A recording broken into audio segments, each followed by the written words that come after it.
All right. Good evening, everybody. Welcome to the War Games podcast number 7 already. Tonight we're going to be going over Task Force Alpha for Phase 9 of Operation Crimson Moon. Joining me tonight is going to be actually kind of a slew of people. Myself and Sergeant Munson are going to kind of do a recap of Task Force Alpha, and then we'll get everybody else in the room here introduced.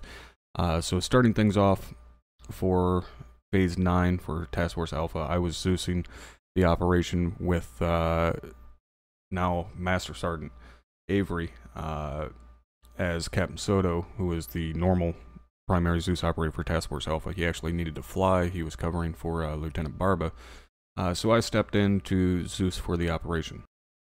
Now, the basic concept of the mission was for Task Force Alpha to ambush a convoy of PRNA and Mosin troops moving south down towards COP Rapier, and then go through and clear a couple of small towns. Now, probably 3-4 hours ahead of the operation, I was already in the server trying to make the convoy work. It is notorious in Arma that convoys just do not work. AI convoys are fucking horrible. But I finally got it figured out. Finally got it to work well. I was able to run all the way up to 20 vehicles in a convoy, no problems. So got it to work, and we get the operation somewhat started. We get everybody to start loading in. And of course, once everybody starts loading in, the server starts taking a dump. And we immediately start trying to figure out what the hell is going on. And we have Burke, who kind of runs our server and everything, look into it. And of course, the company that hosts our dedicated box is doing maintenance on their fucking network. And this is the second time this has happened to us, where they're doing maintenance and it causes our server to get absolutely destroyed. So we were dealing with that at mission start. Once it kind of got squared away, they were able to start moving out. The Task Force Alpha was moving with the gun trucks. They started moving out, and they got up to their pre-designated positions to ambush the convoy. However, before the convoy even got there, one of the vehicles was spotted by an enemy Tunguska, and at that point, all fucking hell broke loose.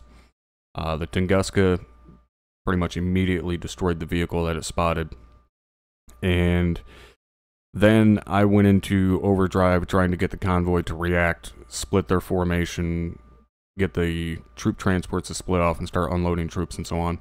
And then, of course, at that point, my game crashed, along with a couple of other people, because of the server issues. Because at that point, yet again, the server started taking a dump, dropped to 0 frames, huge desync and lag right at first contact.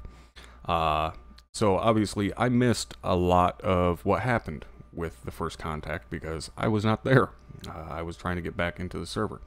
So Munson, or Ryan, I guess we'll go with tonight since the other Munson is in here with us. How did shit go there at first contact? Obviously it was really bad with all of the lag and desync and everything, but what was it like for you on the ground when that first kicked off with the Tunguska lighting up 1-3's truck? Well, it obviously, like you said, it was bad due to the lag. So for over half of it, we had to kind of just hang out for a little bit as the server caught back up. But as it was pretty rough. There was, I believe, like either two Tunguskas or a Tunguska and a T80 or something near Oberdorf along the shore line, and that's like what you said took out 1-3's MRAP. During that time, 1-4, I believe, took out both of those targets, and we were able to push up with 1-1 along the coastline across the road. Because at that point, we fragoed the ambush; it wasn't going to happen. Yeah. So we pushed along the coast with the support element still in the ridge line to our east, and we were able to push up on the southern end of Oberdorf. And once we had kind of good eyes in the town, we had 1-1 hold on the southern road and we, as 1-2, pushed to the northern ASR that goes right in the middle of the town. Then together we pushed in parallel in Oberdorf, cleared out, I believe, a mortar pit. I think that was in Oberdorf, and then as well as that, some enemy infantry and whatever else was left there. So it went pretty smooth actually after 1-4 took out the armor threats. Yeah, once everything kind of calmed down and the desync stopped, the vehicles were taken out fairly rapidly, and then you guys, pushed down along the southern coast there, and like you said, cleared through that town pretty damn smoothly. And there was quite a few guys there, probably close to a platoon worth of guys there, and you guys were able to push through it fairly easily. And those mortars getting taken out was big because those mortars were hammering 1-3 up on top of the hill at that barn. So those getting taken out was definitely a priority. And once you guys pushed through the town, it calmed down for a good while. No forces continued to push towards Bergwall. So you guys kind of had a minute to catch your breath and figure out what was going on, and then continued your push west towards the next town, right?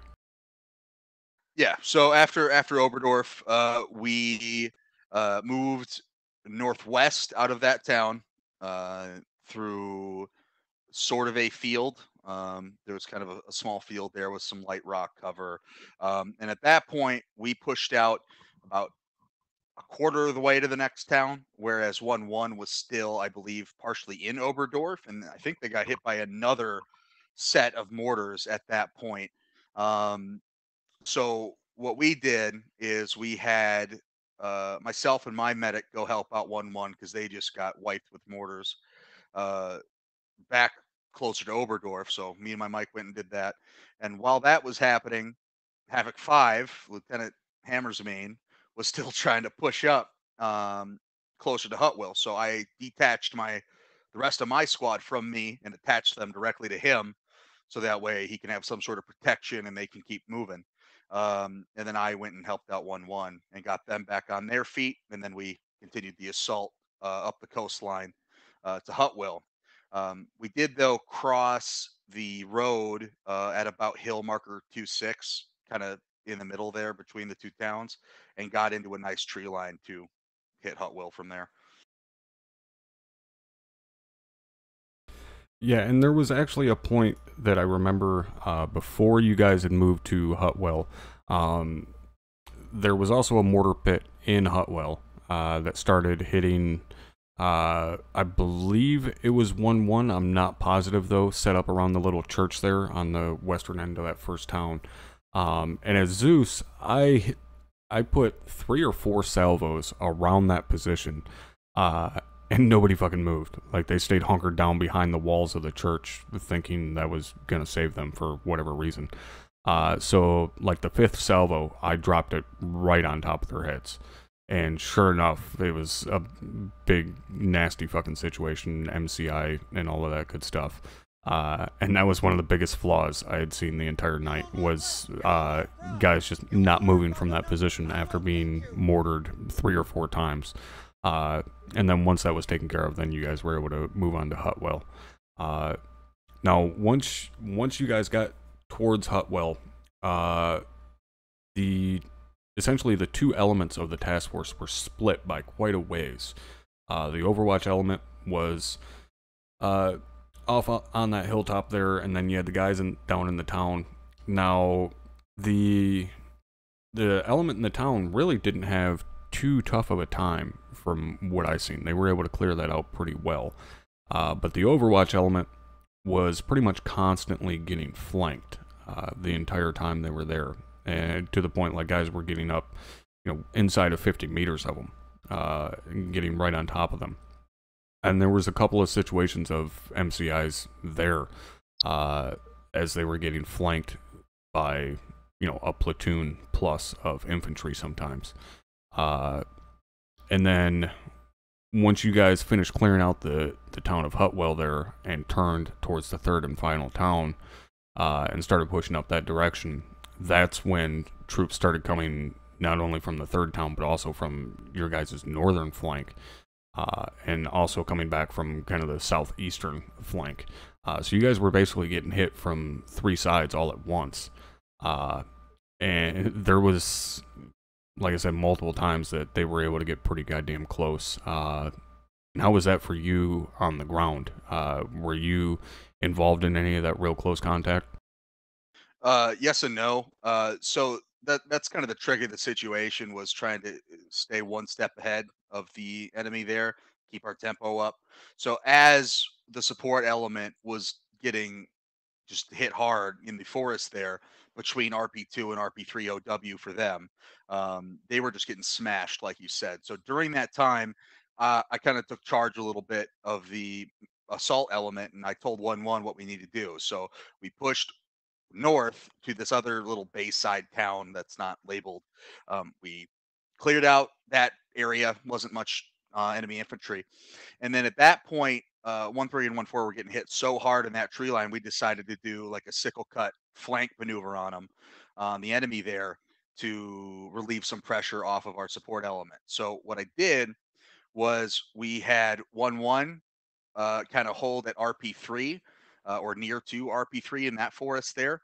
I had my Bravo fire team hold at RP3 OW, and then myself and my Alpha fire team went and did that sickle cut maneuver through the northern edge of that forest, and took out a couple squads, or a squad of enemy infantry, and helped 1-3 and 1-4 out there so they could get moving.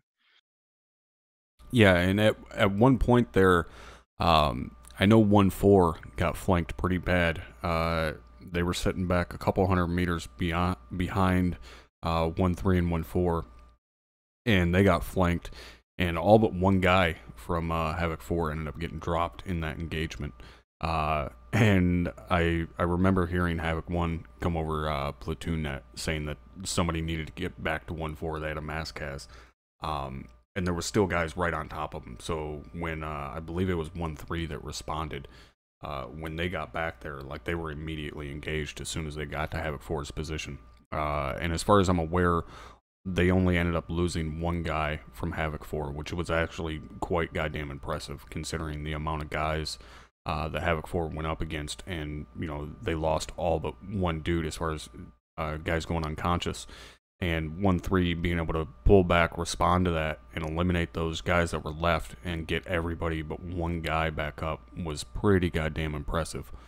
And then shortly after that, obviously troops were still hitting from damn near every direction except the west at that point. But to the north, where 1-1 was at, I had sent in, I think it was 3 squads that I had sent in from the north.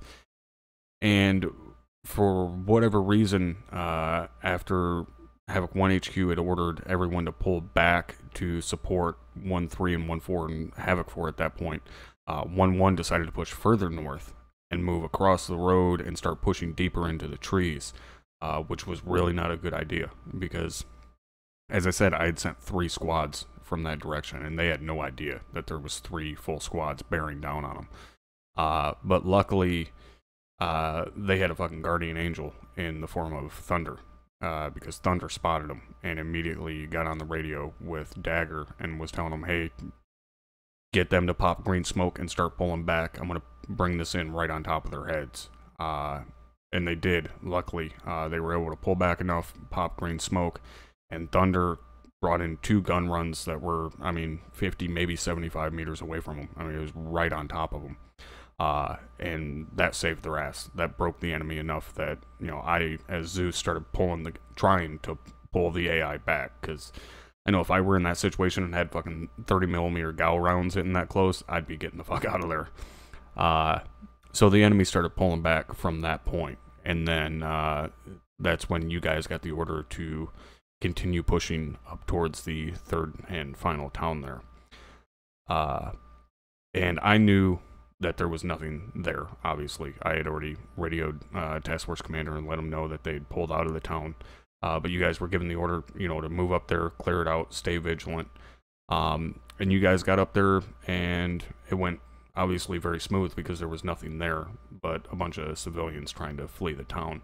But at any point when you were pushing up to that third and final village, were you kind of nervous that, shit, we might be getting ambushed here? A little bit. Yeah, I that thought crossed my mind, but based on how we were approaching it and assaulting it, even if that were to happen, I think we would have still came out on top. Just because the support element pushed to our south. I had my squad, half of it push along the road, the other half was in defilade to the south. So that way, at any point we would have been able to respond to a threat. And then once we hit the edge of the town, there was tons of rock wall cover, so we were pretty secure the entire time.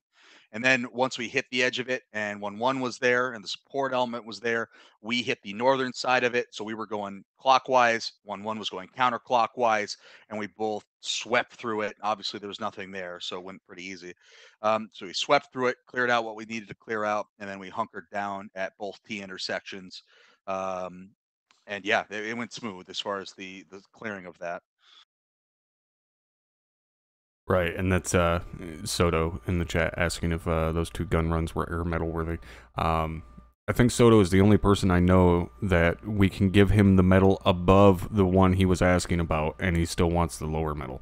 So, for those of you guys that don't know, Soto, I don't even remember the name of the damn award now that we gave him, but it was after the last deployment, we gave Soto the highest award that you can achieve in the Air Force for this unit, and he still wanted the air medal instead for whatever reason, but he got the big one instead because fuck him.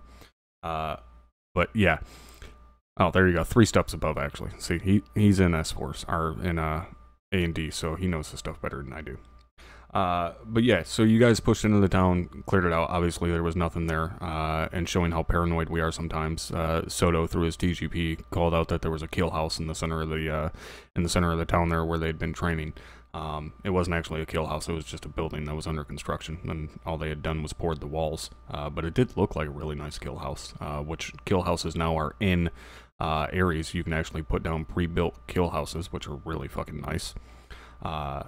So yeah, that was pretty much the end of the operation for you guys. Obviously, mission successful despite the ambush failing hard, which again was just all thanks to a truck thinking it wasn't 15 feet tall and could be easily seen from the town that they were trying to stay hidden from. I don't know what the thought process was there as far as driving the truck up the face of a slope that's easily visible by the town you know is occupied by enemies. But luckily things worked out. Granted, things probably would have gone a whole hell of a lot worse had my game not crashed right as I was making all of the convoy react to what was going on. Because had I been able to give them orders and let them move, you would have had, a T-80, 4 BTRs, and an entire platoon worth of infantry all bearing down at one time. But instead, because I crashed, they weren't given any orders, so Thunder was able to come in there and fucking obliterate them with the cannon. So that helped out a lot. Yeah, for sure. Thunder was awesome. They were on top of it.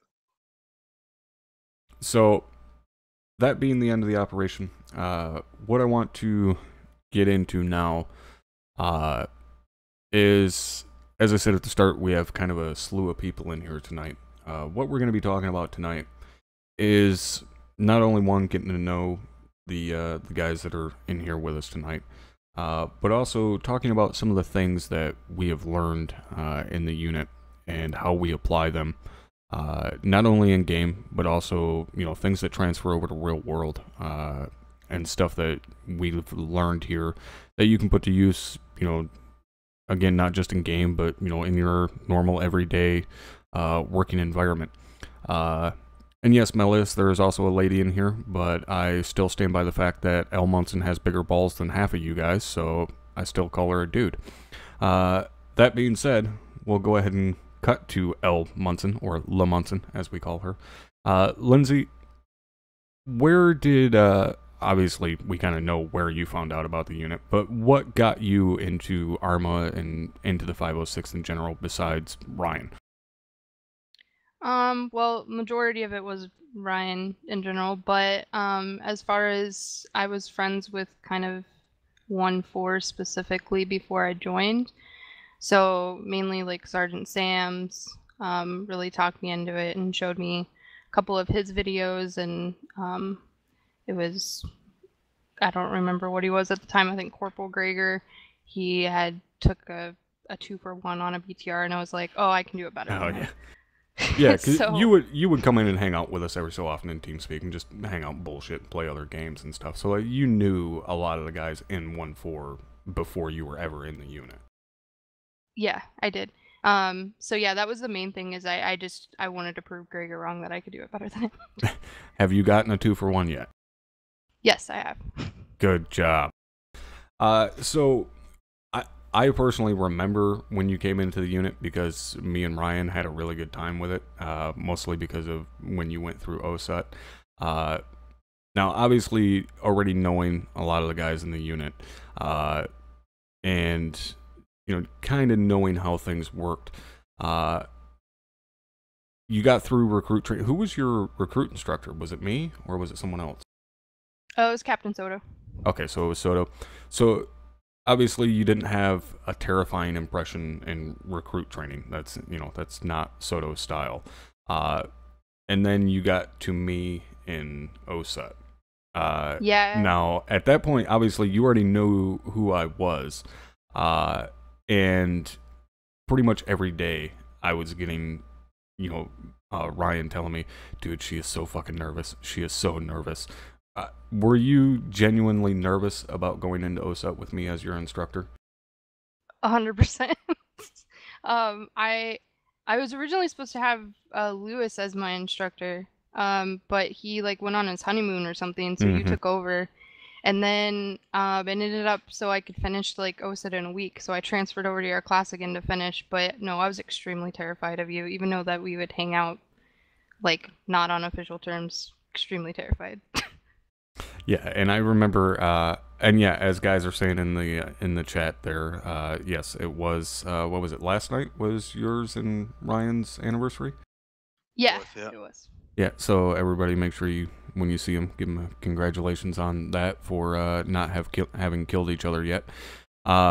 So yeah, you transferred into my class to finish up your OSA, and obviously, you know, again, you were pretty goddamn nervous about it. But obviously, I'm not going to give away the big surprise that you went through. But we'll say she was very nervous for a certain aspect of OSUT, and then when the bomb was kind of dropped on her, how much relief did you feel after you realized, oh, I don't actually do that? I was extremely relieved, but I was also very angry.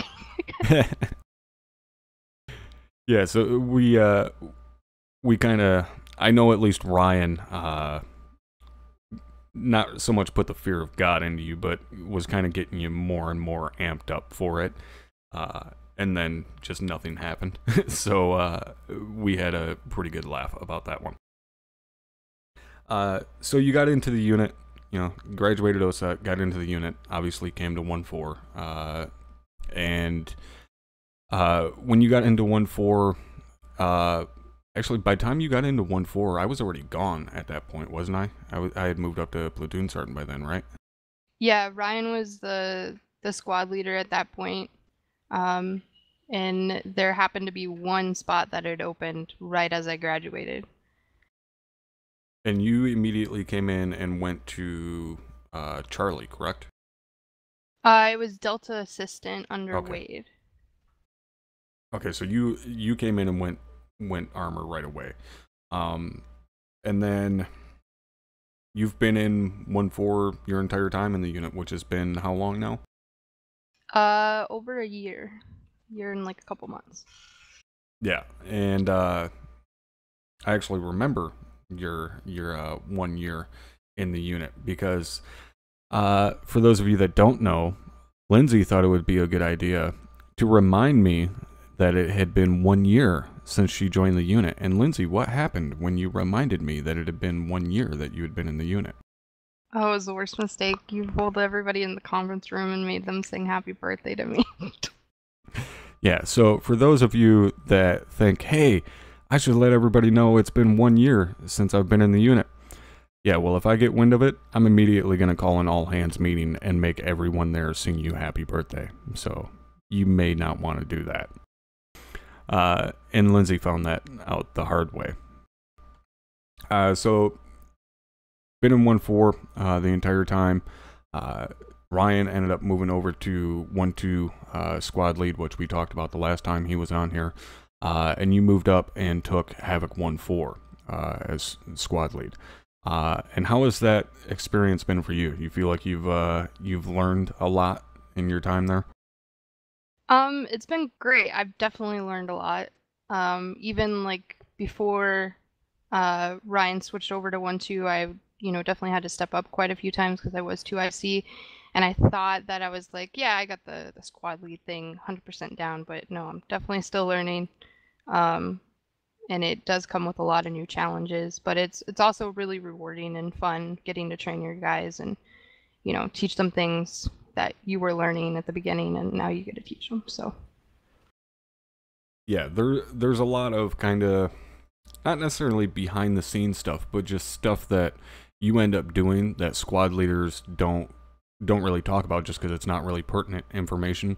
But you realize when you move into that squad lead position, oh, holy shit, there is this much more that they do that none of us have any idea about. And yes, as Soto says in chat, he was the first one I got with the 506 happy birthday, so he'll always have that distinction. So Lindsay, being squad lead for 1-4, obviously you said it can be very enjoyable, very rewarding at times. What about the stress? Do you think that the stress is outweighed by the reward of getting it right? No, I don't. I mean, it definitely is very stressful, especially when you go in an operation and you've been training these guys all week long. Well, not all week, but you're one training to get this one thing right that's going to happen. And it's like, if they mess that up, then the whole entire platoon, we just failed them. So that's definitely very stressful. But as far as the reward, no, it definitely, I love being a squad leader, and it definitely outweighs the stress. Yeah, and as obviously the three of us here know, being myself, Lindsay, and Ryan, all of us being weapons squad leaders, a weapons squad leader, we always joke that the weapons guys are the fat asses because they carry the most gear, they carry all the weight. The weapons squad leader is a fat ass because it oftentimes feels like you're carrying the weight of the entire platoon on your shoulders, simply because of the fact of those tubes that your guys are carrying. When armor shows up, everybody is instantly calling for you on the radio. You would think that you're their mother, because when that T-80 shows up, those guys carrying AT-4s aren't going to do anything against it, so they immediately start calling you. And if you fuck up, if you make the wrong call and send your guys left when they should have gone right, or send Charlie when you should have sent Delta because they were closer and they get there too late and that thing starts tearing guys up, it's rough to know that you made a mistake that caused other guys to get fucked up, and had you made a different call, it could have gone better. But in that situation, there's nothing you can do. Obviously, it's you pick up and keep moving. You can't change the past, so you just gotta fucking push forward and try and fix it for next time.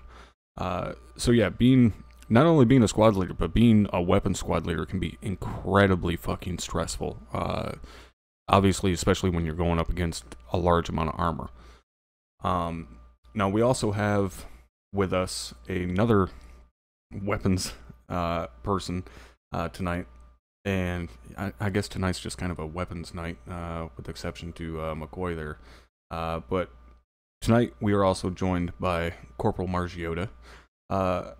Margie, what got you into Arma and brought you to the 506th? Well, it was basically looking for videos on a much better video game, as you would say, than Battlefield, Call of Duty type crap games. And Arma popped up, and it was basically when Arma 2 was still big, and Arma 3 had just came out, and I just like, damn, this is the game for me. Looked and looked, and realized that it was strictly PC based, so that kind of took the winds out of my sail. Uh, got around to building my own PC, and that was it. First game I installed and played was Arma. Played some casual stuff on public servers. I did some research on different units, and seeing that the 506 was pretty much the only one out there that was professional in my sense. The way it was ran, how big, large scale the unit was for doing missions, I like that. It wasn't some secret squirrel, hush hush type mission. It was full on, utilizing multiple aspects of light infantry. So it really turned me on to that. All right, and did you, for anybody that doesn't know, Ryan, Lindsay, neither of you have military experience, correct? No. No. Okay, and Margie, what about you? No, I wouldn't consider RTC experience. Well, it gives you kind of a background on, I guess, rank structure a little bit and stuff. But so what I'm getting at with this, guys, is obviously not to bust anybody's balls for not having military experience, but it's just what I'm trying to show anybody listening is you don't have to come into this with military experience. You know, in some situations, military experience actually hurts you because we have to do things differently than what you would actually do in the real military. Like with a situation like reaction to an ambush. You know, in real world, you assault through the ambush. In Arma, we can't do that because the enemy doesn't have fear. So there's no sense in assaulting through the ambush. So just little things like that, military experience can actually hurt you.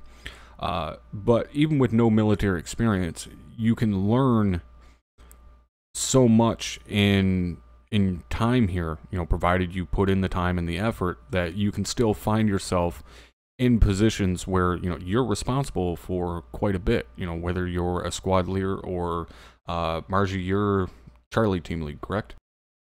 Correct. Right, so you're running around with a fucking tube on your back, and when armor shows up, you're basically God to everyone because they're all hoping and praying that you're going to be able to fucking take that thing out. So when armor shows up, everybody turns to you and says, "Hey, buddy, you want to help me out?"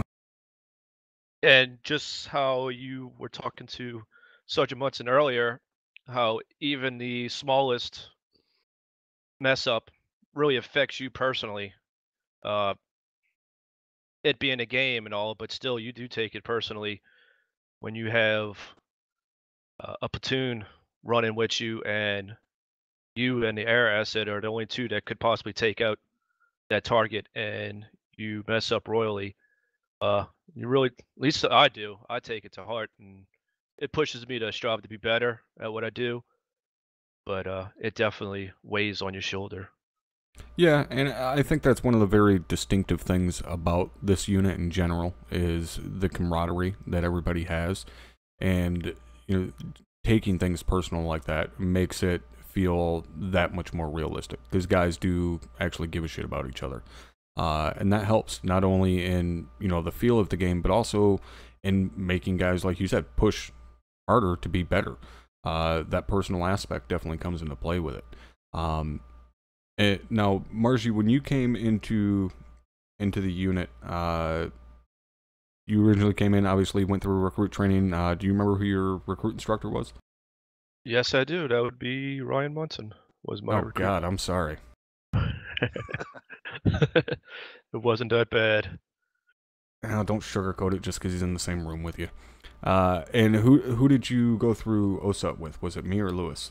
I had Lewis for the first part, and I went through Saturday and Sunday with you. Okay, so you were another one that kind of that transferred over to get it done a little bit quicker. And how was OSUT for you? How big was your class? It wasn't big at all. I think we might have had a fire team worth of guys, and it was very eye-opening, to say the least. Going through, especially day 2, I had to team lead that, and yeah, I was sweating in more places I would like to admit going through that course. Through the bounding and maneuver course? Yes, the live fire. Yeah, that's one that tends to break guys pretty quick, especially when it comes to communications. Guys tend to just freeze up and not know what to do. So obviously you got through OSUT, you graduated, you made it by me. And then where did you report in first? I have been in 1-4 ever since I entered the unit. Started 1-4 Delta Assistant under Sergeant Milius.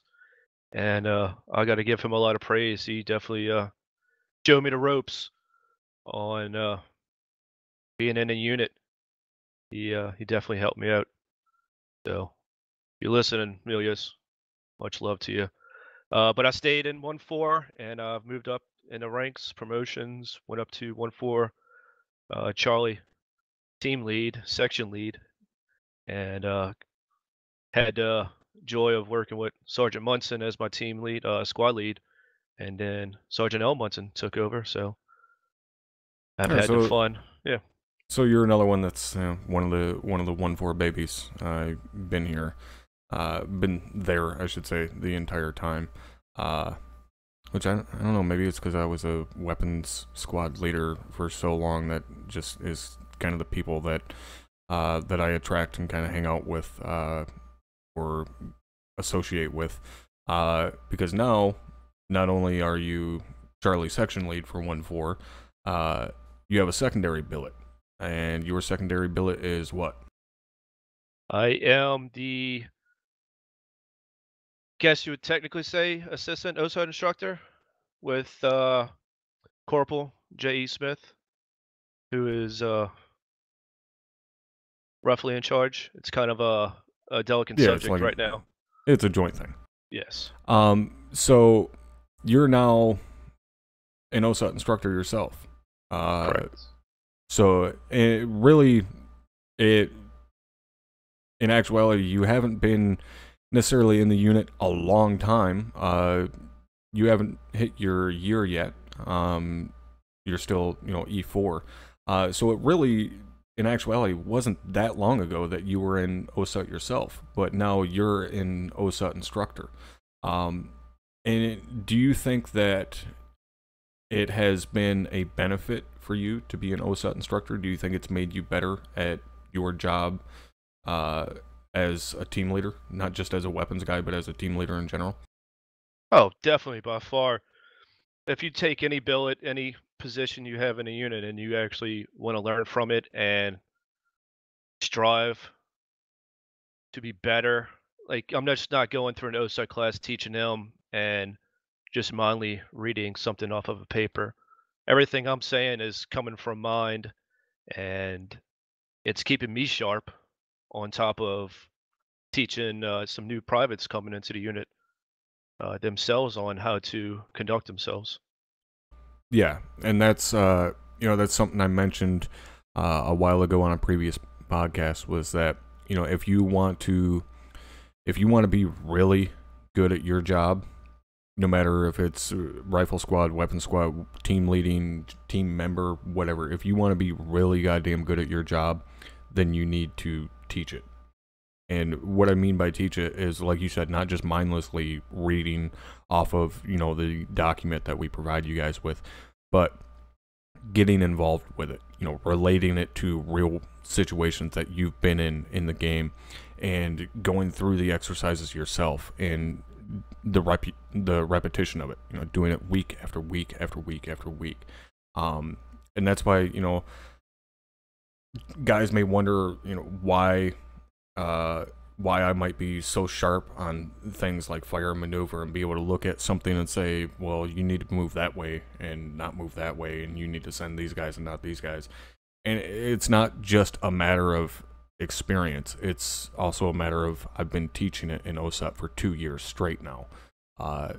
So I basically train not only new guys, but I train myself week after week. And it definitely makes a big difference. And that's one of the reasons that I continue doing it.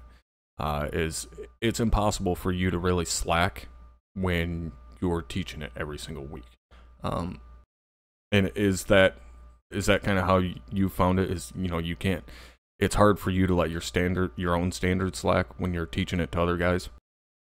Definitely. You don't want to. If you let your standard slack, that means you're going to let them slack, and it just doesn't make for benefit for anybody, especially for the PV1s coming into the unit. You want them to keep that high standard of learning and performing as a quote unquote soldier in the unit. So, yeah, you're not doing any benefit to yourself or them by just slacking off. Yeah, just kind of aimlessly fucking reading off a paper and mindlessly droning on in a monotone voice. Like, it doesn't work for anyone. No, it never will. And you got to keep a higher standard for them. Even something simple as doing comms checks, radio checks. We drill that into them, and it might seem a waste of time, but something simple as that is very crucial going into battle, having great comms. Yeah, definitely. And doing the repetition, you know, doing it every single time and just pounding it in the guy's heads. I mean, there's a reason the military does it for, you know, muscle memory. I mean, despite your sitting on your ass at a keyboard, there's still such a thing as repetition and muscle memory, even though all you're doing is sitting there. So that definitely comes into play for us as OSUT instructors. So made it through OSUT, been in 1-4 the entire time. You're now an OSUT instructor. What do you find more stressful, being an OSUT instructor or being a team leader? You know, it depends on the class, to be honest, for OSUT. Sometimes language barriers can be a factor. Yeah, definitely. But yes, so communication, some words don't quite mean the same to somebody else. So, but also team lead, you have a responsibility now for somebody underneath you, and also being a section lead now, you're responsible for all three guys. Correct. So you wanna do good, but you don't want to mess up. But you got to remember to make a timely decision, even if you do mess up. At least you made a decision. You didn't sit there, you know, chasing your tail, freaking out on what you should do. And do you find, because at least for me as a OSUT instructor, I find that not necessarily that I have more responsibility as an OSUT instructor than I do as, like, say, you know, company HQ, like in an operation, but I find that I push myself harder to not necessarily do things correctly, but kind of I guess help and make sure that guys do it right in OSUT, as opposed to when we're in an operation and I'm task force commanding, because I know I can kind of let things go and they know what they're doing. They can do things on their own as far as the task force goes. I don't need to be right on top of them the entire time because they've been here a while. They know what they're doing. As we're in OSUT, if you're not right on top of those guys at all times, it's like herding fucking cats majority of the time. Has that been kind of your experience? Like, even as a section lead, you know, okay, I don't need to check in with these guys every 2 minutes and see what's going on. I know they're capable of doing their job. In OSUT, I gotta be fucking right on top of these guys. Yes, you definitely have to be on top of them. That actually carries over to team lead sometimes. I know Sergeant L. Munson has told me Speak a little too long on comms, and that carries over from OSUT, where Yeah. you kind of have to explain a little bit more in depth what they need to do. So that's kind of a habit I'm trying to break myself. But definitely, yes. Yeah, for us in OSET, if we're explaining something, you're not beating a dead horse. You're beating the fucking bones of a dead horse. Like, you're digging up fossils of a horse from 10,000 years ago and beating that to explain it to guys in OSET. Because, again, you have to make sure they understand every single little point. And if they don't, you have to keep explaining until they do.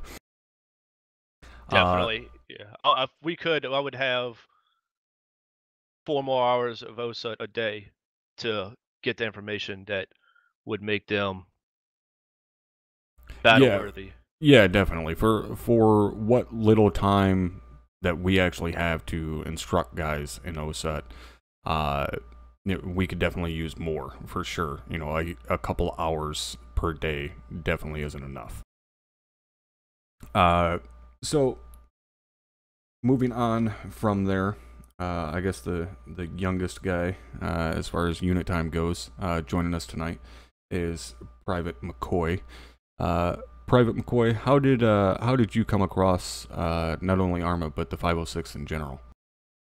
All right. Well, thanks for having me, Top. I guess it's similar to Margiotta's story in a sense that it was, Call of Duty and Battlefield for quite some time, but that has a pretty short life.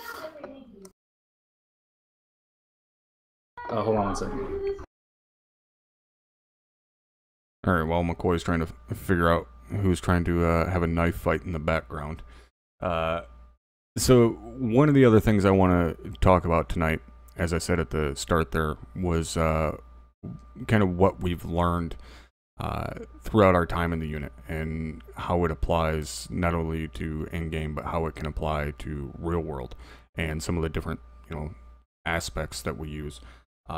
So starting it off, Ryan, what's one of the biggest things that you've learned here that you put to use all the time? So there's a few things. I mean, this unit's taught me a lot, but it's more of confidence, decision making. If you see a problem, you fix it. You don't just let stuff cause problems or be a problem, right? It's just the proactiveness really is the main thing. And it's just life skills in general because, as I said before, I was never part of the military. Even though I really would have loved that because I love that structure. I love that camaraderie, the brotherhood, and it teaches you to appreciate those things. It teaches you to understand everything and become a leader, and that's what really changed my life personally. Because to be honest, before I ever joined the unit, if I would have seen something like Band of Brothers or any stuff like that, it probably wouldn't have hit me at all. It would have just been a normal show or whatever. Yeah, and But- let's touch on this real quick because you just put your foot in your own mouth. Okay, so our unit is based on the 506th, guys. It's an infantry regiment within the 101st Airborne Division. Now, the 506 was originally labeled as the 506 PIR, Parachute Infantry Regiment. The 506 was made famous in World War II, specifically after D-Day, after June 6, 1944. Well, really, it was the night before that shit really got started. So, you assume a lot of people coming into this culture, not only in ARMA realism, but specifically into the 506, know of Band of Brothers, have seen it, love the show, so on and so forth. We had to basically twist the fucking arm of Ryan here to go watch goddamn Band of Brothers because he had never seen it up until, what was it, a month or so ago that you finally got to watch it? It's been longer than that. It's been a few months. Doesn't feel like that long. So you went and watched it finally, and I assume Lindsay watched it with you as well. And you guys fucking loved it, right? Yeah, that shit'll make you cry. Straight up. Yeah, and that's any of you guys that were watching last week when me and Hammer were talking about it. When I spoke on the part about major winners at the end there. when he says the line about serving in a company of heroes. You know, if that doesn't make you choke up, you're not fucking human. And you guys learned that at the end of the series there. So as you were saying, you know, one of the biggest things you've learned is, I guess it would somewhat be labeled as not necessarily conflict resolution, but just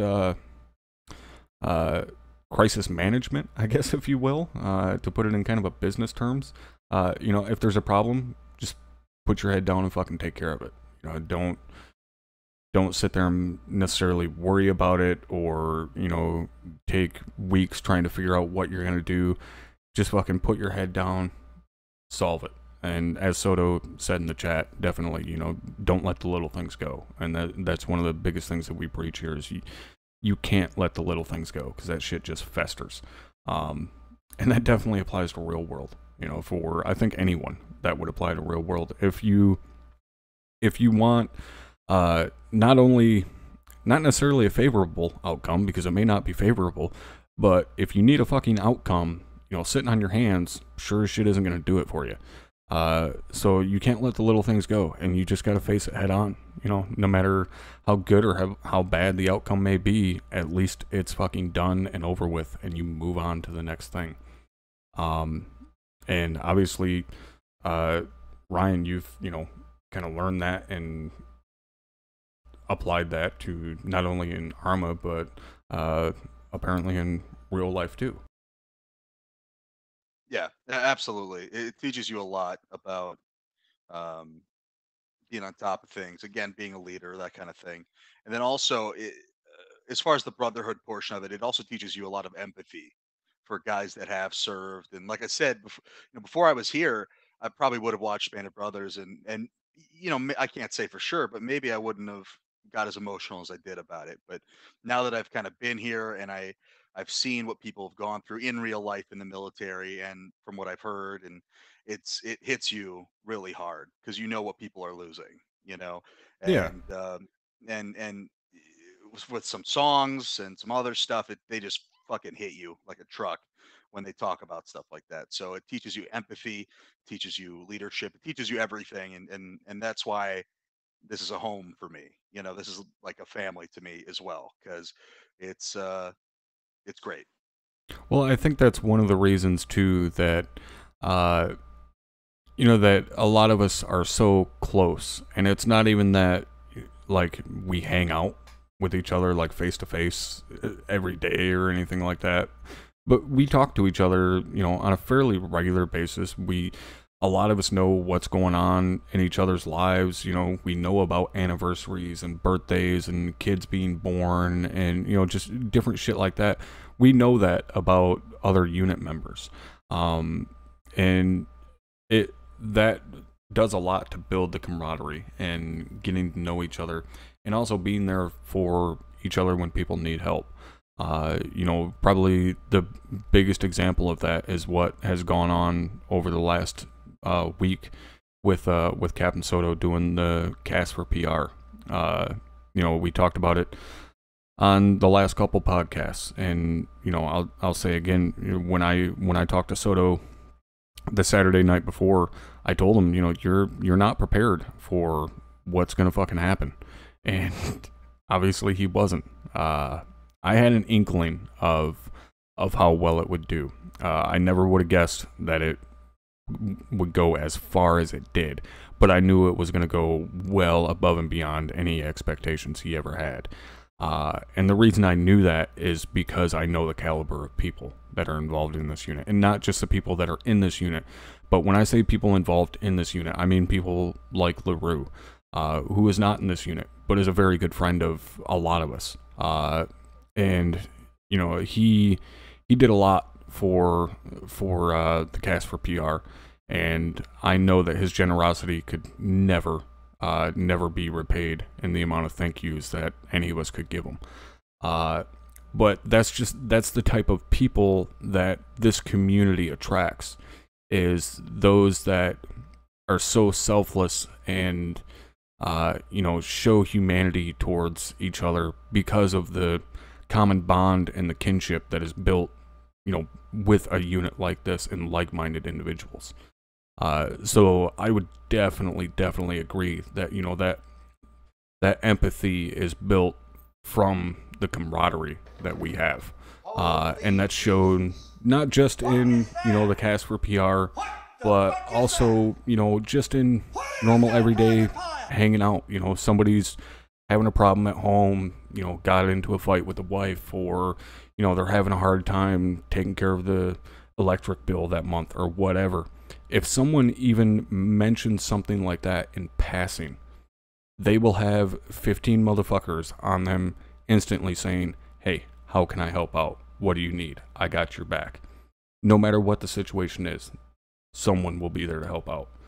And it blows my mind every time something like that happens. I don't know why it still does, because it's not that it's common, but it's almost like, well, yeah, we know somebody's gonna fucking, somebody's gonna have my back.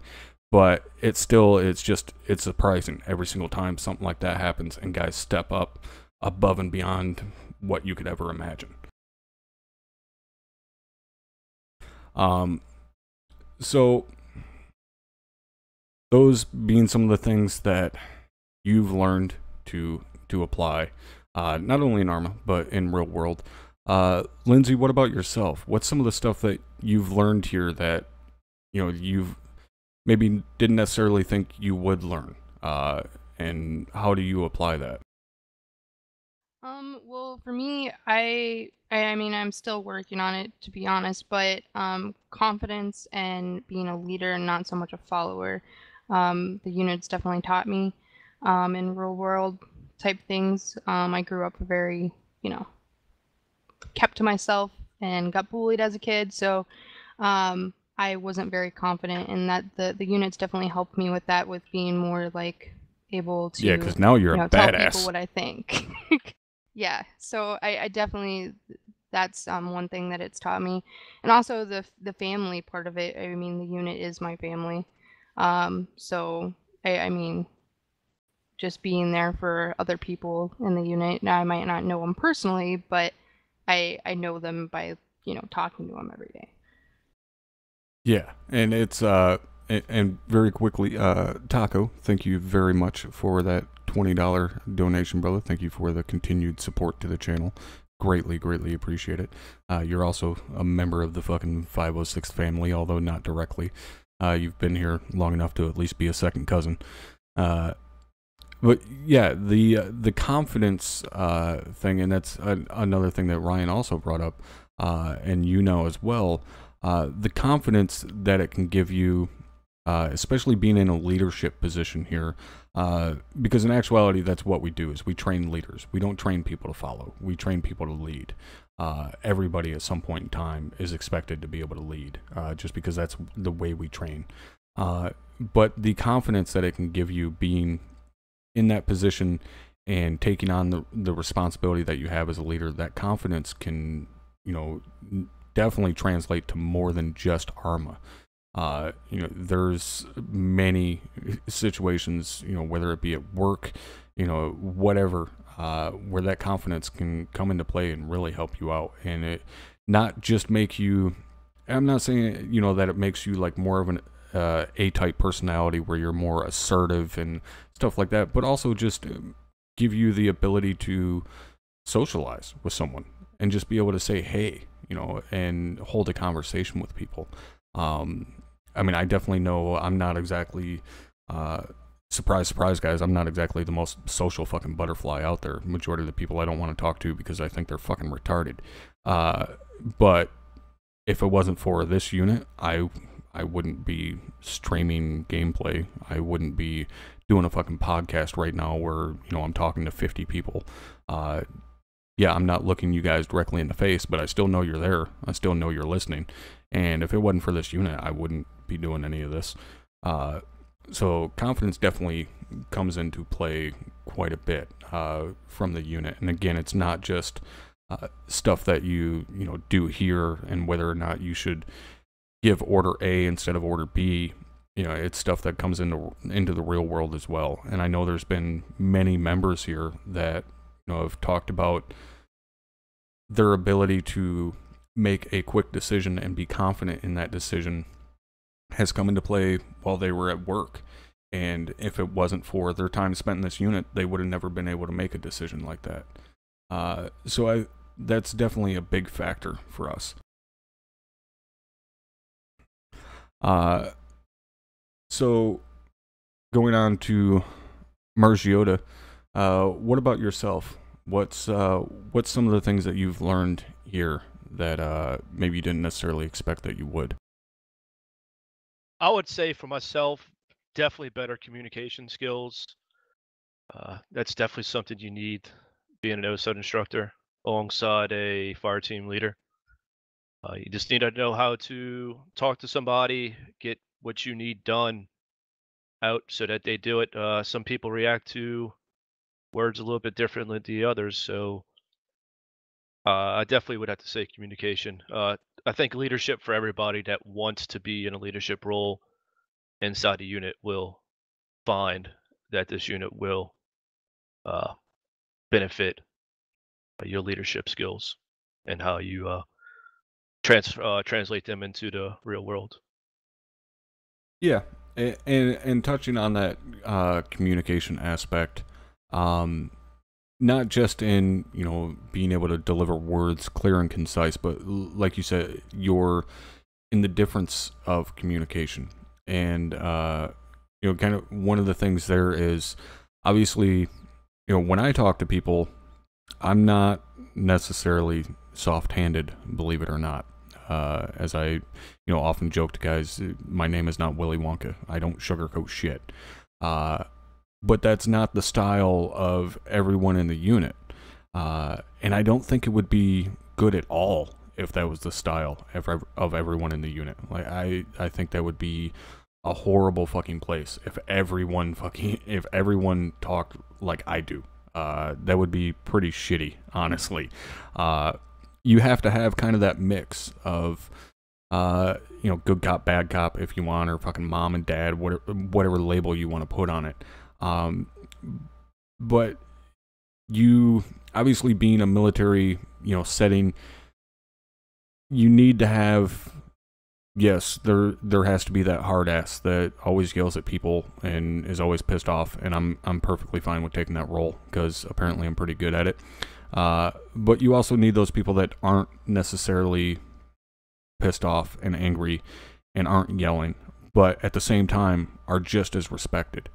If you take someone like Captain Soto, who is highly fucking respected throughout the unit and by people not even in the unit, but Soto doesn't have the same style as I do. He is much more, I guess, likable, if you will. But he has a completely different style. But that being said, he still holds the same amount of respect in this unit as what I do. It's a difference in communication. And I think that works out really nice. That makes this unit work really well. And without that, I don't think we would be as successful as we are. Because you can never have too much of personality A or too much of personality B, because things just fall apart. Like, there has to be that balance there, for sure. I agree. And you don't have to be, a hard ass or anybody in between. Well, in between is good, but you just need the respect, the earned respect of the people that you are in charge of. You have that, and you will make a pretty damn good team, in my eyes. Yeah, definitely. As long as that respect is there, and it has to be a mutual respect. It's not just a matter of, okay, I'm in charge of you guys, you have to listen to me and respect me. No, it's a mutual thing. Like, you have to be able to show that respect to your guys as well, and show them that not only are they there to have your back and listen to what you say and stuff like that, but you have their back as well, and you're going to listen to their recommendations and take their ideas into consideration. And that's really one of the biggest pros of a good leader, is that not only are they respected, but they respect the guys that they're in charge of, and that's huge. If you don't have that ability to take into account their thoughts, their ideas, their wishes, then you're gonna fail every single time. It does not matter how good you are tactically or whatever, you're gonna fail, because those guys, if you don't respect them, they're gonna start losing respect for you, and then they're just gonna start not giving a fuck what you think.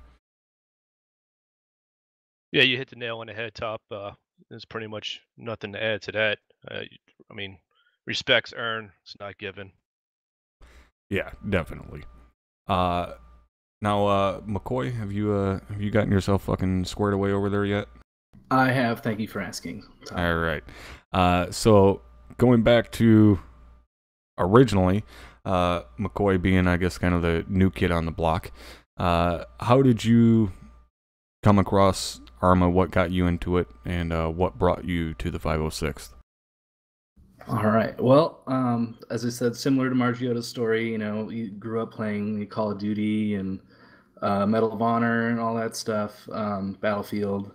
And it's fun to a point, and I kept seeing Arma pop up on Steam, like, hey, you should buy this. Hey, you should buy this. And finally, I was actually playing Star Citizen one night, and this guy I was flying with there was like, dude, you should totally get Arma. So I got it, and I was playing around on some public servers, like, yeah, this is really cool, but I thought it would be more like milsim than this. And I thought in my head I made up Arma Life to be like realism milsim, and I was sorely mistaken. Yeah. So I was like, okay, that was a terrible idea. So let's go to Google, and I just typed in Arma 3 realism units, and I might as well have just hit the fucking feeling lucky button, because the 506 was the first link that popped up, and I clicked on it, and that's it. That was the end of the story. I just clicked on the 506 link, and here I am. Yeah, so it was just dumb luck that we're the biggest, so we show up first. Yeah, and I was just like, wow, this is like exactly what I'm looking for, like to the T, and the rest is history. Well, let's dive into the fucking history a little bit. So you apply to the unit, get accepted, and you go into recruit training. Now, before you even got into recruit training, was it kind of, when your application got accepted and you got that big, huge welcome aboard message, was that kind of intimidating for you? Like, oh, holy shit, I didn't realize there was all this involved. I have to download all these mods and do all this stuff. Yeah, I mean, it was intimidating to a degree. I mean, I'm pretty computer literate, I think, and been gaming for a long time. So I was familiar with like the modding, but like just kind of how in depth everything was, and how precise, kind of like a fine-tuned machine that we have kind of running the show in the background. That was pretty heavy for me, and so I was really nervous to make it work on the first try. Right. So obviously, we've been doing it a while, so we've got things figured out as far as that's for how sure. how to get people through the training pipeline. And touching on the training pipeline, do you remember who your recruit instructor was? I sure do. It was newly promoted Chief Brownlee, now Second Lieutenant Brownlee. Oh, look at that. Mr. Teabag himself getting some recognition. And for those of you guys that don't know, Brownlee's call sign for the 74th is a Speedbird, which myself and Hammer have decided is not fitting. So we're going to call him Teabag, no matter what his call sign is. So Brownlee was your recruit instructor, and then obviously you go into OSUT after that. Who was your OSUT instructor? I had First Lieutenant Lewis, along with Corporals Margiotta and Smith. Oh, look at that. Margiotta, does that make you feel old yet, that somebody you had in one of your OSUT classes is now a PFC? I think I feel old just because I am old up. No, I felt old as soon as he said he grew up playing Call of Duty. So went through OSUT, and how was OSUT for you? What size was your class? Ours was about a fire team size. I think there might have been 5 on the first day, but some people, things happen and they just couldn't make it to certain days or this. But we ended up graduating with 4. Right on. And how was OSUT for you? Was it kind of a bit of a culture shock of, you know, oh, holy shit, like these guys go into like actual formations and radio communications and stuff like that? That stuff I was actually like, when I was reading through a lot of the documentation that you guys have out there, I was like really excited about that, a lot of that stuff, particularly the radios. I really enjoy the Task Force radio plugin. I think that's awesome. But I was definitely nervous about, I mean, the concept of OSUT in this unit, when I found out that it existed, was like heart sinking. Like, oh shit, this is like the real deal for doing this. Yeah, holy shit, I actually have to go through training. Like, oh, wow, like I have to do 2 weeks of like in-game training to actually like do this shit, you know. So I was like, all right, I'm pumped, let's do this. But yeah, I think I mean, I don't have any prior military experience other than like I was a cadet command sergeant major in junior ROTC in high school. That's about as far as I go. Chris, I don't even know what the hell that is. Yeah. You guys like get together and wear different uniforms than the Boy Scouts, or? Yeah, pretty much. Like we get the hand-me-down Army greens, you know, the Class A and B uniforms that are like phased out, and then we just run around with guidons and do like left faces where half the people face right instead. Yeah, that's basically junior ROTC. All right, so you went into OSUT, got through the training there.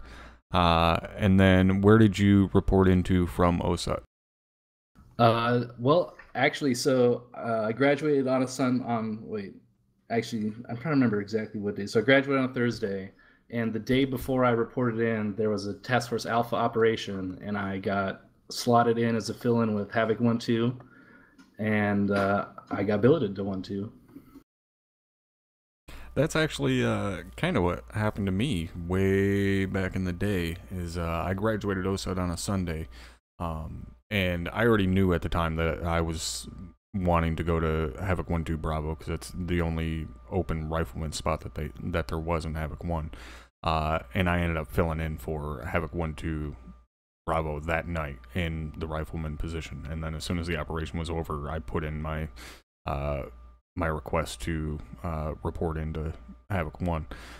So it's kind of the same thing that happened to me. I graduated OSUT, pretty much immediately went into an operation, filled in for the exact, not only squad, but the exact team that I was going to report into, which made things pretty nice. And so you reported into 1-2, and what's your billet within 1-2? Well, I was initially 1-2 Bravo Grenadier, and I recently switched to 1-2 Bravo AR. Okay, so you carry the 249, and you've been doing that for how long now? I think I've been AR for maybe two operations, maybe. So like a couple weeks, really. I was Grenadier for the first month and a half. All right, so total you've been here, 2 months, pushing 3? Yeah, I think August 3rd was my graduation date of OSUT, if I recall. Jesus, you are a young pup. So you've been here for a couple of months now, basically 5 phases of Operation Crimson Moon. And how has it been for you coming in like mid-deployment? And obviously not ever going through a deployment before or an FTX. How has it been for you just kind of jumping in the middle of a deployment? Is it what you expected?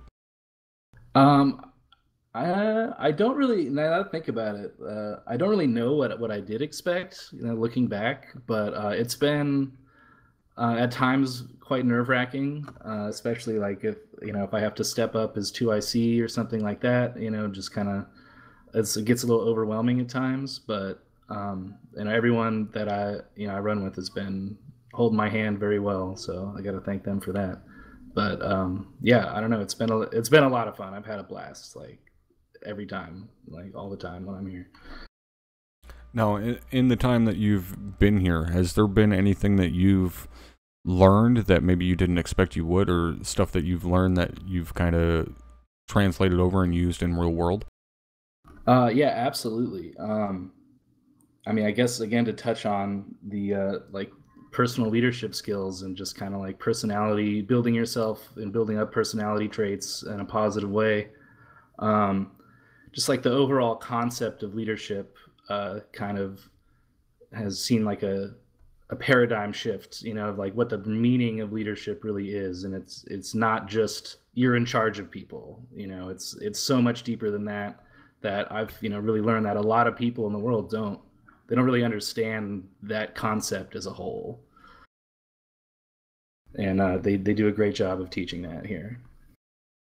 Right. And when you say that concept, you mean kind of the, not just, you know, you're here to give orders to these guys, but you're responsible for them. Not only exactly.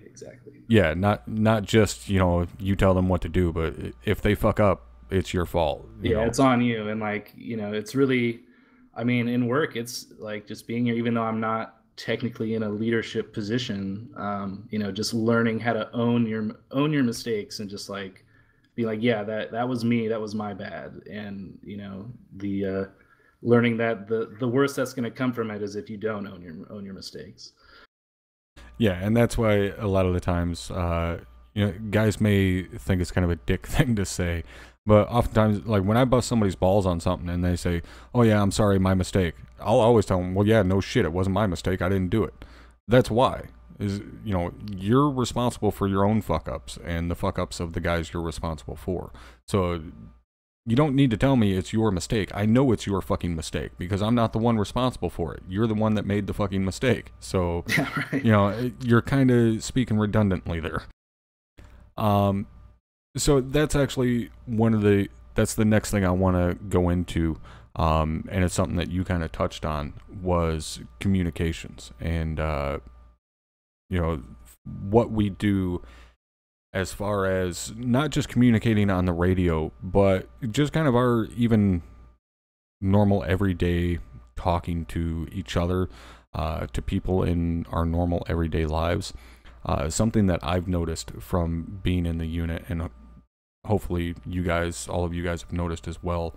Not only does your verbiage change, but also just the way that you interact with people and talk to them. Granted, I was kind of like this before, but to me, it feels like after being here, especially for quite a while, you get more direct with people. You know, when you're telling someone something, you just cut straight to the point. You don't fucking waste time with, you know, 9 million fucking words leading up to the fucking punchline or whatever the situation may be.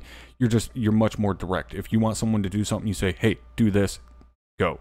It's not, you need 18 minutes of explanation of what I want you to do. Ryan, what about yourself? Do you feel that you kind of pick up on that habit being here for a while, that you're more direct when you talk to people? Yeah, absolutely. As far as, you know, even when you have to give out orders and stuff too, you have to learn to be direct. You have to get to the point, get to the meat of the problem you're trying to solve, and figure out a plan within that. So you always have to be direct and to the point, and anything but that will more or less usually result in more confusion and more questions. So it's best to get the point across properly the first way. Um, yeah, so that's how I try to do it. Yeah, and I also catch myself, you know, obviously, like we always make the joke about, you know, don't say repeat, you know, always say again. And I do that even in normal everyday conversation. Like if I need someone to repeat something they just said, I won't tell them, you know, will you repeat that? Can you say that again? And that's just from habit of being here, you know, for 2.5 fucking years now.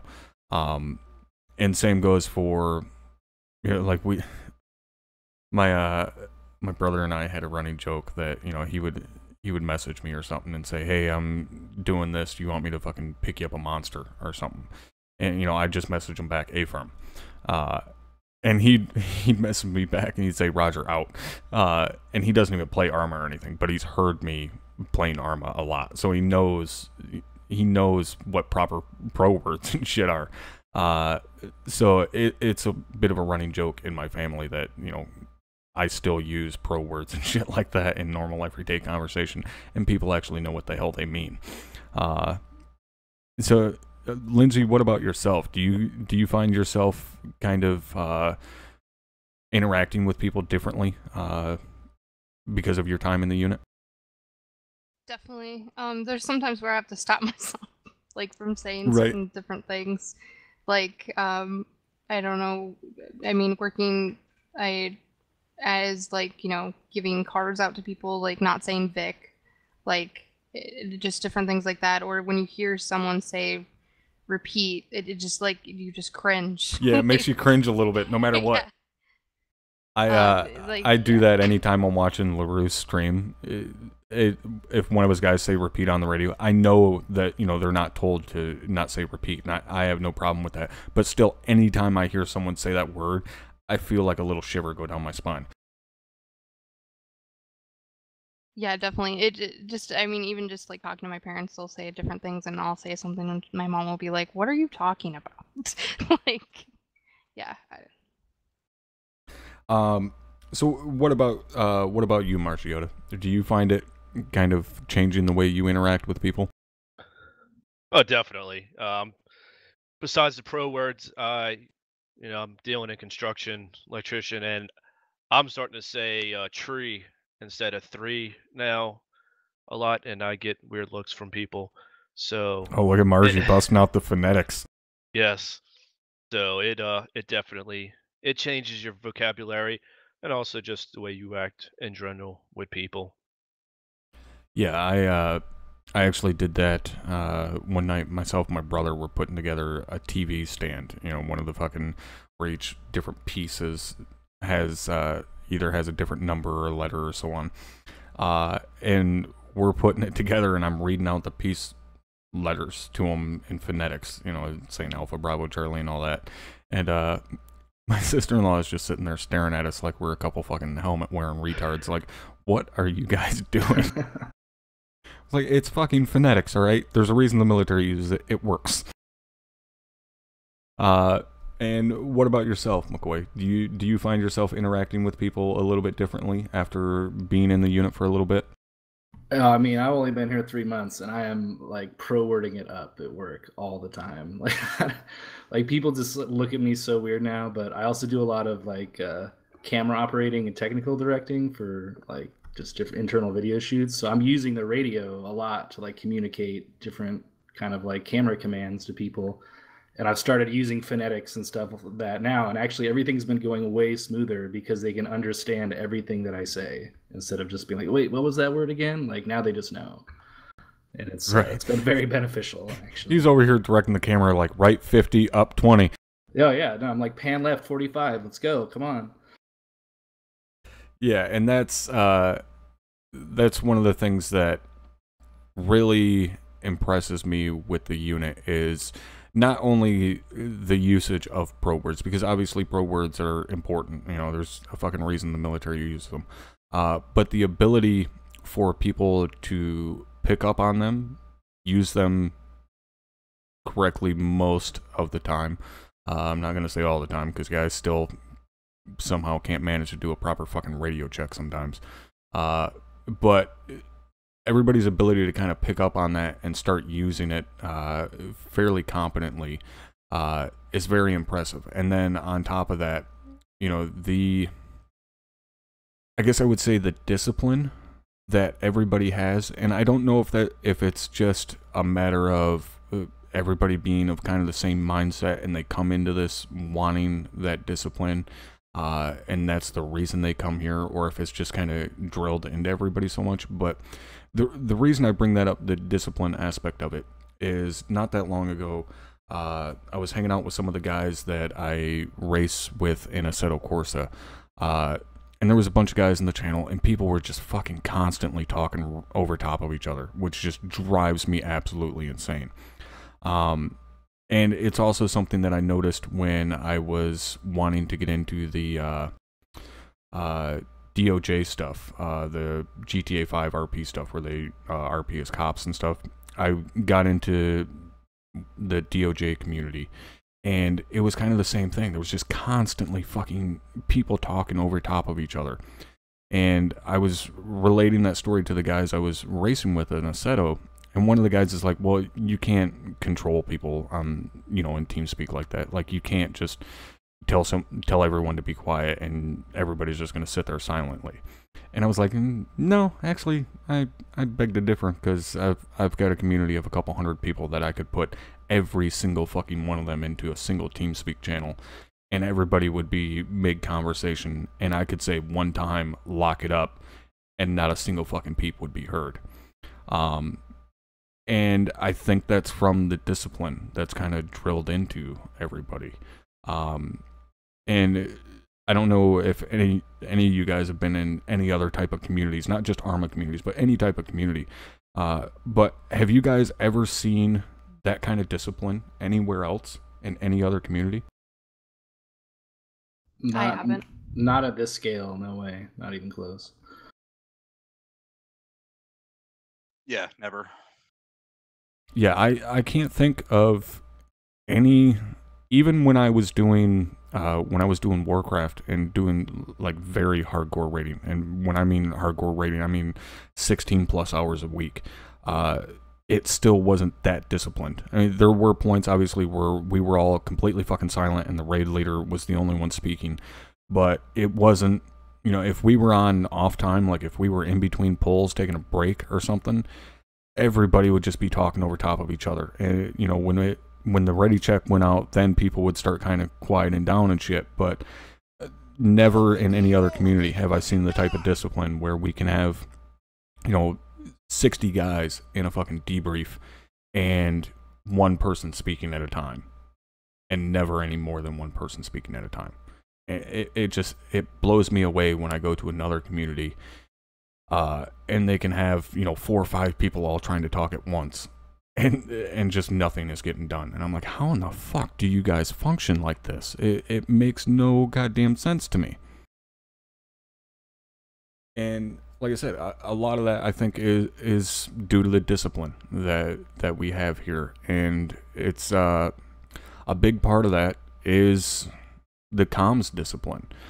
Not just, and I don't mean just, you know, being able to say, hey, lock it up and nobody talk, but from very early on in OSA, you know, the first thing we go over in OSA is communications and radio work. And being able to properly speak on the radio and use pro words and stuff like that. And that is one of the things that draws a lot of people here, not only the size and organization of the unit, but our ability to speak on the radio and use correct verbiage. And that's one of the first things that everybody learns, like I said, in OSUT. And it's something that is pretty much always very shaky at first. Guys generally aren't very good on the radio. Exception being, you know, when you do have someone in there that is current or prior military, they do obviously tend to be better on the radio for obvious reasons. But you tend to get more and more comfortable with it, obviously, the more time you spend talking on the radio. Munson, Ryan, how long would you say it took you to be really comfortable on the radio? Well, at the start, it was obviously extremely difficult. I think it is for almost everybody. And after you start to do it for a few weeks, it gets easier and easier. And then when I became, you know, fully confident, like that was probably when I first became a team leader, in 1-4 Delta, 1-4 Charlie. About that time, you had to be competent to be successful, because you had to call out things properly with the proper descriptions of your targets, everything. So you have to become competent to move up, and that's just how it is. So probably Yeah. just a couple months, if that. Yeah, definitely the higher up you go when it comes to leadership, the, you know, obviously better you need to be on the radio. And to answer a question from chat there, would the unit ever implement spec ops in official operations? No and hell no. 2 reasons for that. One, in order to implement another section like that, like a whole nother group into a task force, we're really going to be pushing the server, not necessarily to its limits, because the server we have now is a fucking monster. So we could handle another, say, 10 people on the server with not much of an issue, but it would mean that then we have to scale back other things. So we wouldn't be able to put as many units down. We wouldn't be able to have as much stuff going on, because the more people you put on the server, the bigger impact it has on the server. And I don't mean just because, oh, there's one more person, so it has X% of impact. It grows exponentially. So when you start going over 40 people in the server, it starts getting even bigger of an impact. So there's that issue. The second issue simply being fucking ego. Because then at that point, you get the guys that are like, oh, well, I'm better than you because I'm in this part of the unit that's the super secret squirrel. And when in actuality, no, you're not fucking better. And if we were to, go simply based upon that, like skill level of who's going to be in the Special Forces section because you have more knowledge, you have more ability, then we're going to be taking the highest ranking guys from the infantry and putting them into that. So it does not work out in any way. So to go back to radio communications, definitely one of the biggest things you learn once you go into a leadership position and it comes to the radios is how to listen to multiple radio frequencies at the same time. And it takes quite a bit of practice to be able to listen to things going on in both ears and be able to talk and issue orders at the same time. And is that something, Lindsay, is that something that you think you were prepared for, to be able to listen to orders or listen to what was going on multiple nets and issue orders and talk on the radio and stuff while moving or engaging all at the same time? No, definitely not. The first time I did it was definitely overwhelming. Just that there's so many people talking to you, especially even as a squad leader. I mean, I have 4 people in my left ear, and then I have 6 people in my right ear, and then plus you're trying to figure out where to get your guys.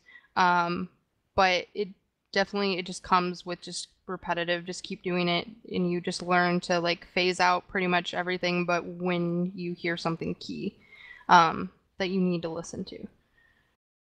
Right, and that's the exact importance of calling stations, because you can ignore a lot of what's going on until you hear your calling station, and then oh shit, that's somebody trying to get a hold of me. I need to start listening to this.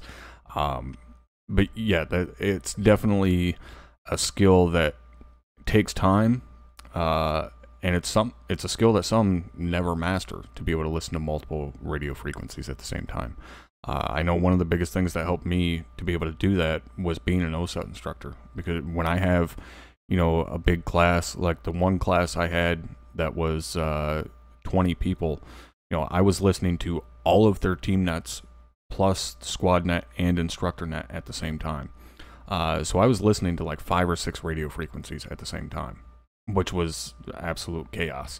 But I was able to pick out pertinent information. And the same with, even if we have a 2-team class, I'm listening to Alpha Team Net, Bravo Team Net, Squad Net, and Instructor Net all at the same time. And those are you guys that watch the streams of it. If you're not experienced in that, you might have a hard time being able to sift through the information and pick out the important stuff and know what the hell's going on. But with practice, you're able to just kind of pick out key things that are said and go, okay, yeah, I need to write that down. I need to write this down, and stuff like that. And it's, like I said, it definitely takes some time and practice to be able to do that. And Margiota, you're a team leader, so you also listen to multiple nets. How long do you think it took you to be able to be comfortable on the radios? It definitely took a few months. I was struggling in OSUT with just basic radio checks.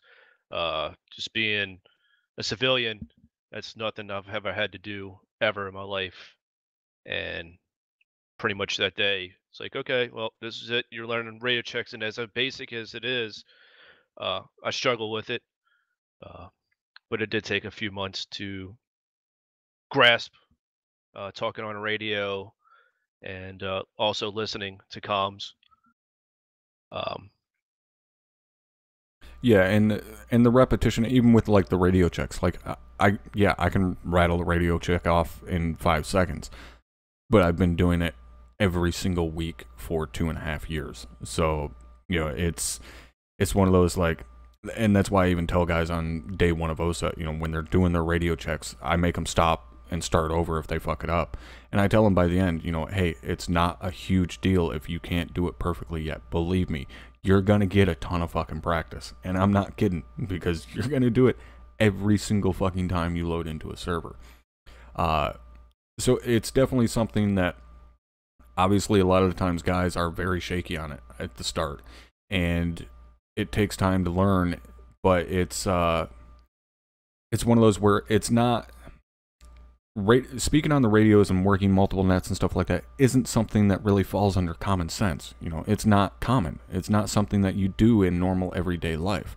So it's not expected for someone to be able to, speak on the radio right off of Jump Street. And very quickly to mention, so I know you guys were talking about it in the chat there, that was the nice CBU strike that you just seen on camera there from the one and only Soto, which still, by the way, fuck you for that. Now, McCoy, what about yourself?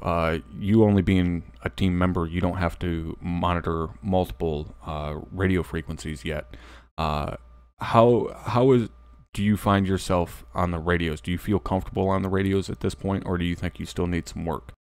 Well, funny story, actually. So my team leader, Sergeant Barton, we've discovered that his internet line is like fractured somewhere outside his house, so he gets like serious desync during some of the operations. So I've been having to step up as a team lead quite frequently. Oh, excellent. And I felt like I was pretty confident with, in OSA doing just on like TeamNet, just kind of, I could handle my own radio, but the first time I ever had the team lead and do 2 frequencies at once, that was like, fuck. Like, what am I, like, my head almost exploded, I think. But I think just through repetition of that, and Munson has also been, my fire team leader has been stepping up on squad, and I've been taking the team. So he's been pushing both of us really to get more familiar with handling our radios at a higher level, which has been really helpful. Yeah, and it's a whole new ball game, even going from team net up to squad net, and then you turn around and you go from squad net up to platoon net.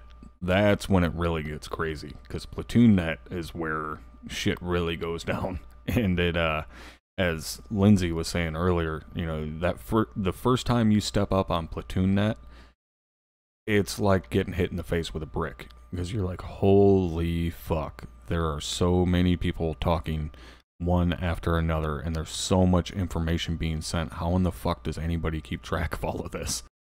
Oh my god. I was on platoon net one time as a fill-in for an operation, and I was the last person alive in the whole squad. And I got on platoon net to call out, last man in this squad, here's our location, Mascaz. And I just froze. Like, I couldn't say a damn thing. I didn't know how to interject. I could have just said break. Like, I know I could have done it, but it was just like so overwhelming. And luckily the mic like woke up right at that moment. He took over. So it was like, oh my God, but it was heavy. Yeah. And that's, back when, even when I was a team leader, back when me and Hammer were team leaders together, that's when we were going through some of the most hectic fucking operations that we've ever seen. And we were very, very lucky in the fact that, our squad net was fairly calm most of the time, just because that me and Hammer worked really well together. So we didn't really necessarily talk to our squad leader all that much. We talked to each other a whole hell of a lot more than we ever talked to our squad leader. We coordinated things amongst ourselves so that Franklin could take care of platoon net, because again, platoon net is obviously chaotic. So I think it made his job a lot easier being able to primarily focus on platoon net, and me and Hammer just kind of taking care of things on our own. And you know, also having been a squad leader before, like, that is such a godsend to not have to focus on squad net as a squad leader and be able to focus on what's going on in platoon net and be able to coordinate with your fellow squad leaders and platoon HQ as to what you're doing and so on. It makes it a hell of a lot easier to be able to keep track of all the information that's going on. And, you know, like I said, be able to coordinate with your fellow squad leaders. Now, since we are running a little bit close to time here, the last thing I want to kind of touch on here, as far as you know, your guys' experience and so on in the unit, is we're getting close to that time that we affectionately know as Winter Stand Down. For any of you that don't know what Winter Stand Down is, essentially, for the month of December, the 506 goes into kind of a hibernation mode, if you will. We don't do any campaign operations, any deployment operations. We don't do any FTXs. We give everyone the holidays off. There's no required attendance for anything. Nobody has to do any of their secondary jobs, nothing. We give them the holidays off to spend time with family, this and that. And then for those of us no-lifers, we hold what are considered fun ops or fun operations. You know, we just get together whoever we can and just do some missions for fun. We don't do debriefs. You know, we don't break everything down at the operation and say who did what right, who did what wrong, anything like that. It's just entirely for us to all have fun and hang out together and have a good time. It's not taken nearly as serious. Obviously, you know, we still use command structure and all of that. We still do, you know, what it is we do in a mission, but it's just, it's not as serious. There's nobody, you know, getting bitched at for screwing up or stuff like that. It's just to have a good time. And I know, obviously, myself, I've been through multiple Winter Stand Downs. Ryan, you've been through, what, 2 of them now, or maybe 1? Yeah. Lindsay, have you been through a Winter Stand Down yet? You've been through I've one, been through right? one. Yeah, and Margie, what about you? Have you been through any Winter Stand Downs?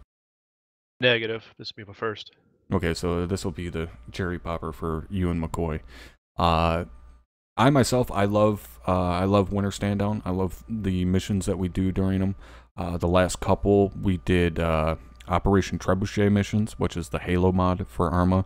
I don't think it was the last one, but the one before that, we actually had the developers of Operation Trebuchet come along with us. That was a really good time. Those guys fucking loved it.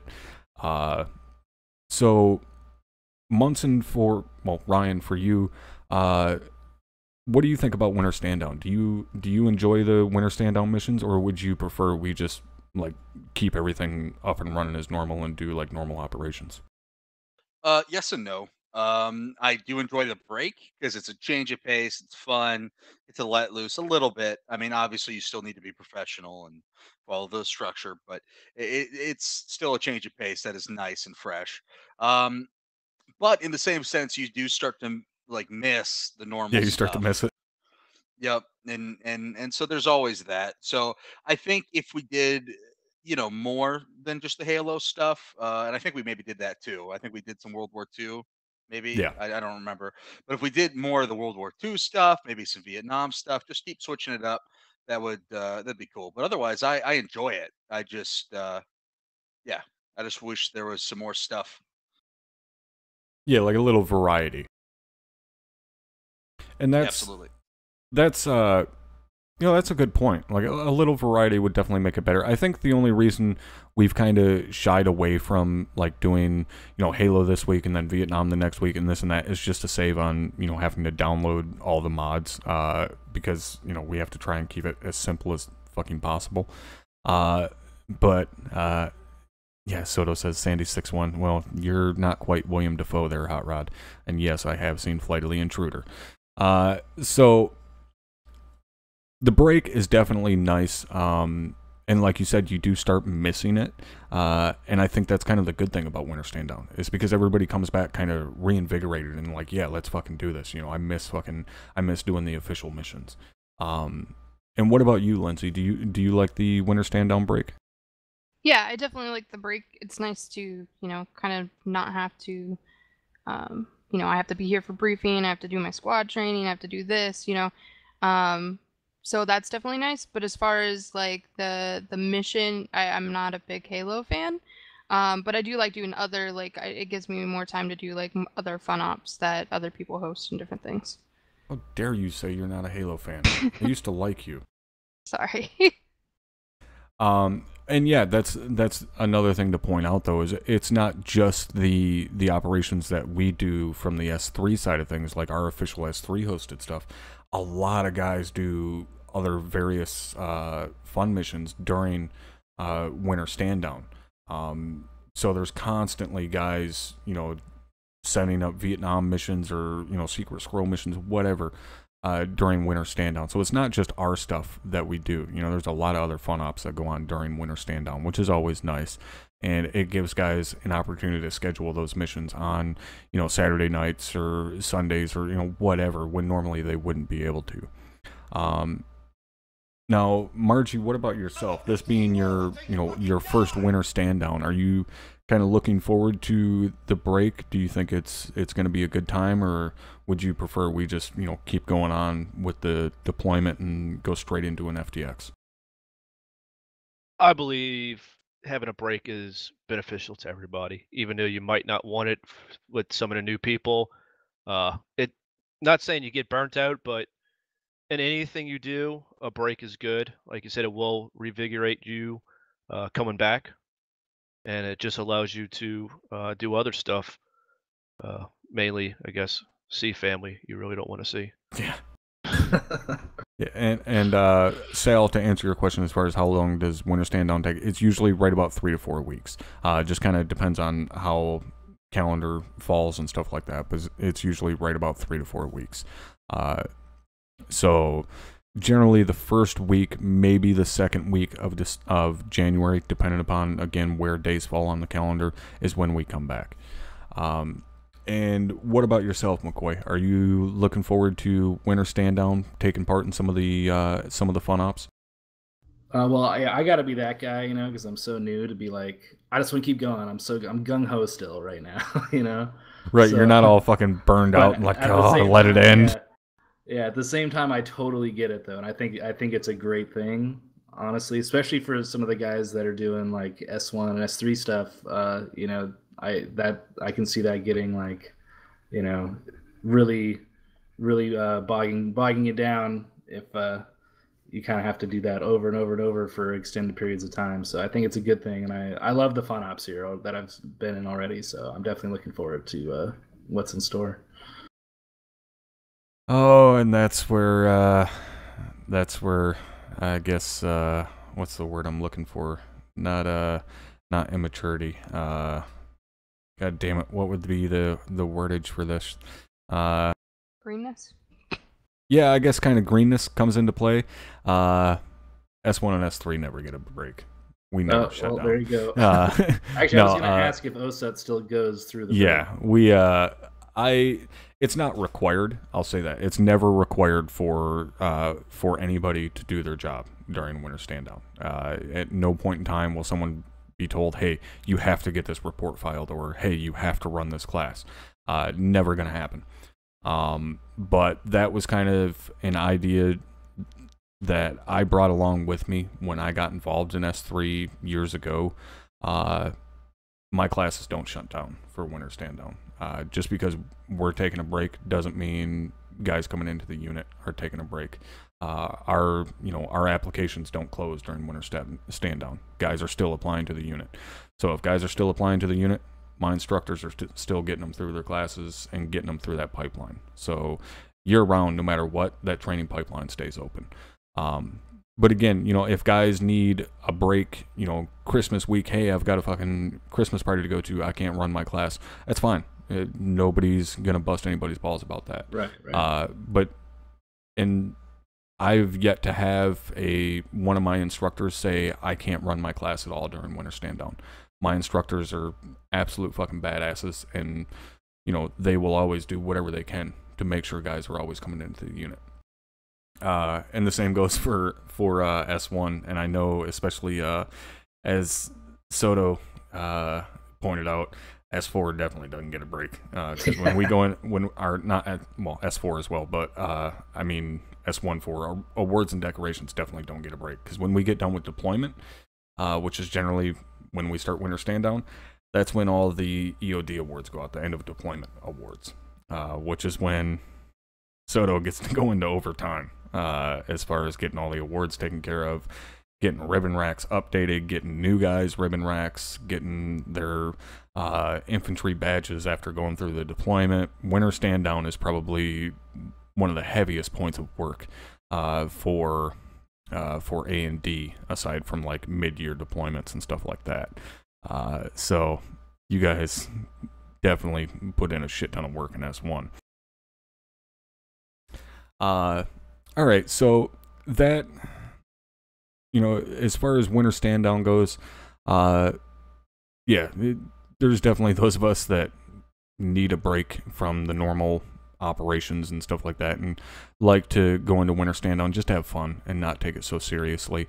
And we also, we do that with Fifth Sundays as well. For anybody that doesn't know, our task forces only operate on 4 weeks out of the month. So if we have a 5th weekend come up, then we do basically a S3 hosted fun up, which we have one of those coming up this month, right before Halloween. So we're going to be doing a kind of fun up for the 5th Sunday of this month. And we're still kind of working out what we're going to do for that, but it's going to be a good time. And as you guys are seeing on camera now, there is Soto's nice danger close run, where, as you can see, I immediately tried telling the AI to retreat, but they're fucking window-licking retards and decided they didn't want to. So that's going to be pretty much it for the podcast tonight.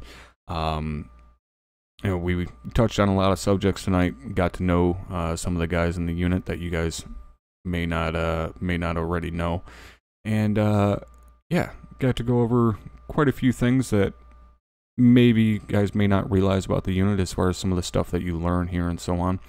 And hopefully you guys enjoyed tonight. Very quickly, to remind everyone, we do still have the raffle going for the PC.